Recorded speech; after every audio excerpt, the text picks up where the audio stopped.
Good morning, signal number 2, pero bakit umaaraw siya? Nakakagulat no? As of 5 a.m., announced by Pag-asa, ay signal number 2 dito sa Benguet. Pero kita-kita nyo nga naman no, na ganito yung weather dito sa Baguio and Benguet. So it's partly cloudy skies with no rain showers. So kung titignan nyo ulit yung araw, ganyan siya. Sumisikat siya, sumisilip siya. Bakit kaya? Kaya ite-take advantage ko 'tong araw na 'to kasi baka mamaya biglang kukulimlim at uulan. So, let's feel the moment while it's there. Pero ganito yung itsura ng weather. So, kung makikita nyo sa satellite imagery by Japan Meteorological Agency, ang lapit pala ng bagyong Emong dito sa amin, no? So, as you can see, ayan, dito sa map, covered ang Pilipinas ng mga clouds. So, papalapit pa ng papalapit itong bagyong Imong, while yung isang bagyo ay nandyan. So, I think hinihigop niya itong si bagyong Imong and merong Fujiwara effect. So, makikita nyo parang they are dancing, no? So, ayan, expect na uulan talaga mamaya kasi papalapit na papalapit itong bagyong si Imong. Nagulat talaga ako no kasi signal number 2 ang Benguet. So makikita nyo dito sa map ng tropical cyclone signal warning na yung yellow is signal number 2, blue signal number 1, tsaka yung orange signal number 3. Kaya simulan na natin. Yung signal number 3, northern portion of Pangasinan, Anda, Bolinao, Bani. Tapos yung western portion of La Union. Ito yung Luna, Balawan, Bacnotan, San Juan, San Fernando City, Bawang, tsaka Kaba. And then signal number 2, Benguet, including Baguio City. And then Ilocos Norte, Ilocos Sur, rest of La Union, western portions of Apayao, Abra, Kalinga, Mountain Province, Ifugao, central portions of Pangasinan, tapos western portion of Nueva Vizcaya. And then signal number 1 naman ay Batanes, then Cagayan, including Babuyan Islands, and western and central portions of Isabela, the rest of Nueva Vizcaya, Quirino, the rest of Apayao, rest of Pangasinan, northern and central portions of Zambales, and western and central portions of Nueva Ecija.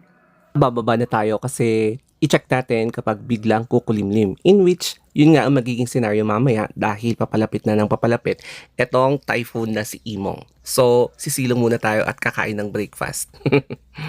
Kaya according sa DILG's Memorandum Circular number 91, all levels ng classes ay suspendido, no? So sa northern, central, tapos some parts of Mimaropa, southern Tagalog, some parts of Bicol region, western Visayas ay walang pasok. Kaya kung makikita nyo, basahin nyo na lang dito, i-post nyo na lang tong video kung kasali yung mga provinces nyo. After 30 minutes, ganito na yung itsura ng ating himpapawid. Yung sky natin ay napapalibutan na ng clouds. Kaya magkakaroon tayo ng time-lapse para ipakita ko sa inyo yung itsura niya. Ang bilis talaga magbago according sa time-lapse ng video na to as compared nyo nung binidyo ko kaninang umaga. So see the difference, 'di ba? Na medyo mainit pa, maaraw at kakonti yung ulap. Pero ngayon, as you can see, grabe yung movement ng clouds kasi nga meron tayong bagyo ngayon.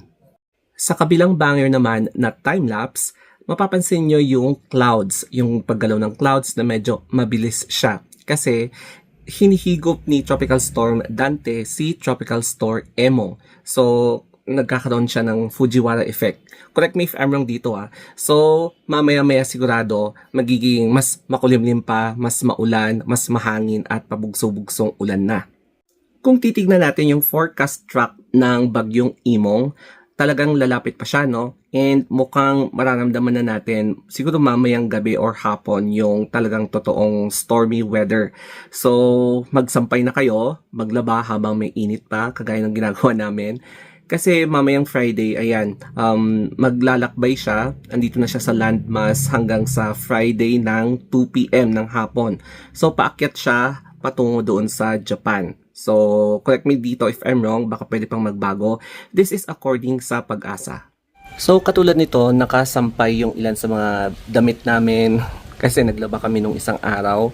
So, ganyan yung itsura niya habang may araw pa. So, as you can see there, saan yung araw. Medyo na-covered na siya, no? Pero, sinasamantala na namin bago umulan mamaya. And lastly, mag-charge tayo ng mga gadgets katulad nito. Ayan, oh. So, kahit na 81% yan, kapag gagamitin mo, mabilis siyang mag-drain.